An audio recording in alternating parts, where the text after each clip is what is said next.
اس خیر کے کام کو پھیلانے والا بن جائے،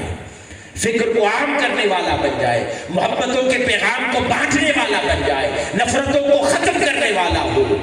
لوگوں میں اتحاد کی طرف آمادہ کرنے والا اور بلانے والا ہو، تو وہ منہاج القرآن ہے۔ تو میں دعوت دیتا ہوں آج منہاج القرآن کے اس قافلے کا حصہ بنے جو اب تک نہیں ہے، اور جو بن چکے ہیں انہیں مبارکباد دیتا ہوں کہ اللہ رب العزت نے آپ کو اپنے دین کی خدمت کے لیے چنا ہے۔ آخر میں ایک بار پھر میں 5 روزہ دروس عرفان القرآن کے انعقاد پر تحریک منہاج القرآن شکرگڑھ کے جملہ ذمہ داران اور ان دروس کے منتظمین کو فردن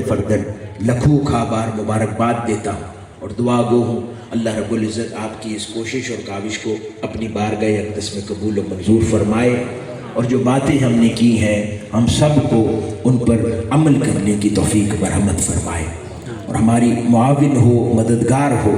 کہ رمضان المبارک یہ برکتوں کا موسم ہے، یہ ایسا موسم ہے کہ اگر اس میں بیج بویا جائے تو وہ بیج جلدی فصل دیتا ہے۔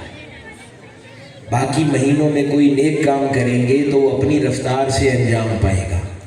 لیکن اگر رمضان میں وہی نیک کام کرنے کی عادت ڈالیں گے تو وہ عادت جلدی بن جائے گی۔ تو یہ خیر کے ارادے اگر آج کیے ہیں، اگر صلہ رحمی سے متعلق کسی کو معاف کرنے کا ارادہ کیا ہے تو آج کر لیں، اگر کسی کے ساتھ دکھوں کو، ناراضگیوں کو ختم کرنے کا ارادہ کیا ہے تو آج کر لیں،